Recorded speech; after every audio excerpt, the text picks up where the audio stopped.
Hello and welcome back to the channel. Today, my goal is to get the Mad Scientist Award on chess.com, which is achieved by playing 10 games of Crazy House chess, where captured pieces are placed back onto the board. Let's get started with game number 1.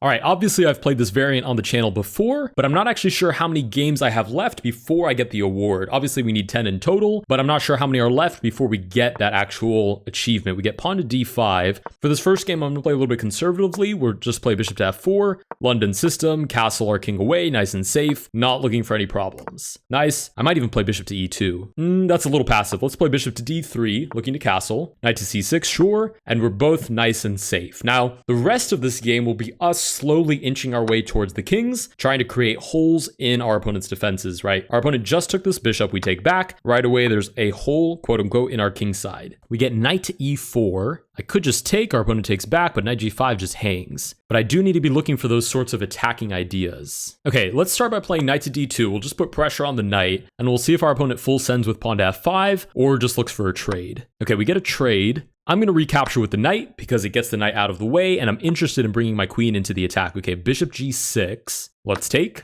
Our opponent takes back, sure. Okay, the best time to start an attack was one move ago, but the second best time is always now. So let's start with knight to f3. We need to get some pieces over to the king's side. Bishop g4 immediately pins. Let's try knight to h2 to boot the bishop. If the bishop just shuffles back, then I'm interested in g4. Okay, e5 will take.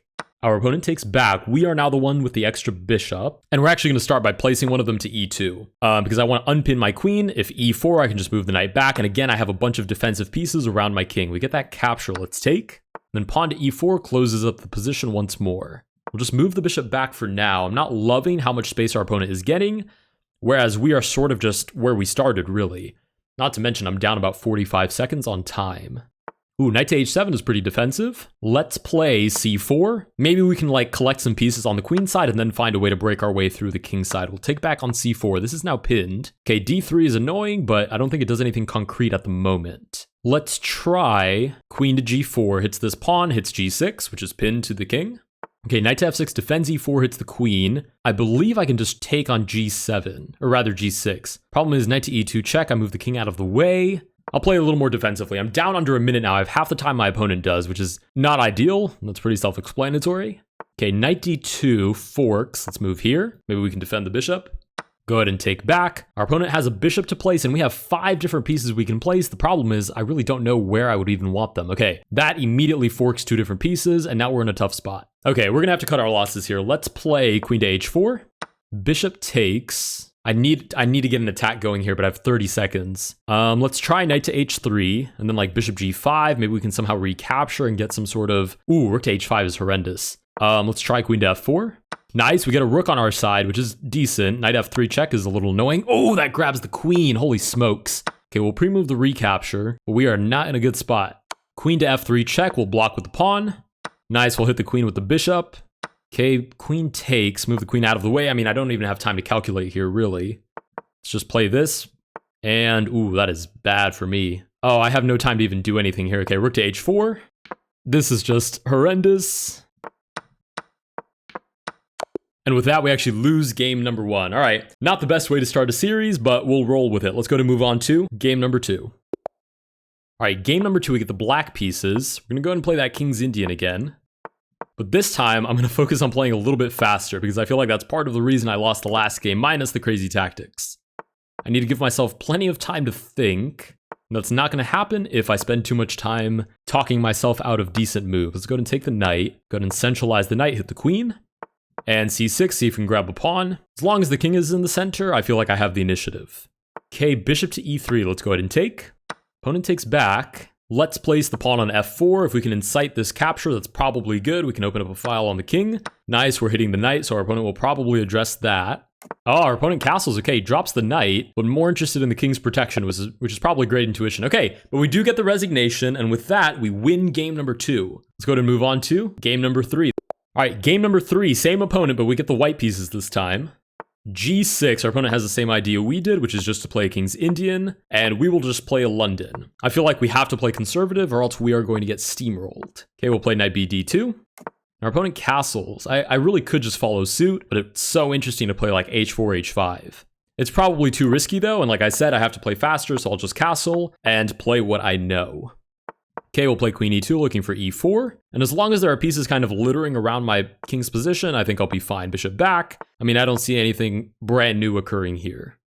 c5, I have to bite. Let's go ahead and open up the center. Okay, we do get this trade. Let's trade off more pieces, sure. I'm happy to trade off more pieces because it gives me more attacking power. The only issue is it also gives my opponent more attacking power, so I have to beat my opponent to the punch. Okay, pawn to d6, let's trade again. Pawn takes back. What happens if I sack the bishop? Opponent takes, queen check, bishop back to f7, and I basically haven't accomplished anything, so let's take on c5, and we'll just play f3. Just a nice defensive move against this long diagonal bishop.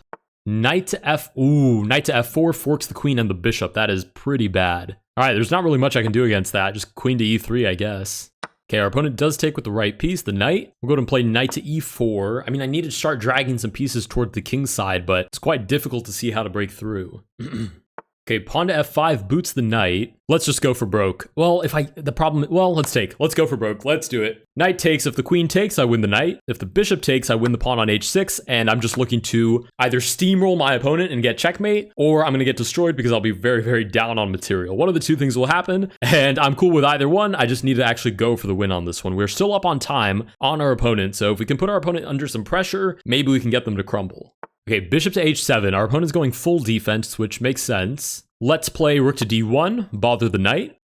Bishop g5, holy smokes. Is that it for the queen? Is the queen trapped? Wow, I did not think that through very well. Okay, truth be told, opponent is going to have to checkmate me. I'm going to hang on for dear life here. Okay, king takes back. Let's play pawn here, try to win the knight. Here's the plan. Full defense, hold on to the ground as hard as we can, and if our opponent can't checkmate us in 50 seconds, then maybe we have a chance. Maybe, just maybe. Okay, queen to c7 drops the knight. Does it create any checkmating threats? I don't believe so let's take. Rook to d8, pawn to g3. Opponent only has 20 seconds left. This is not a lot of time to bring this home.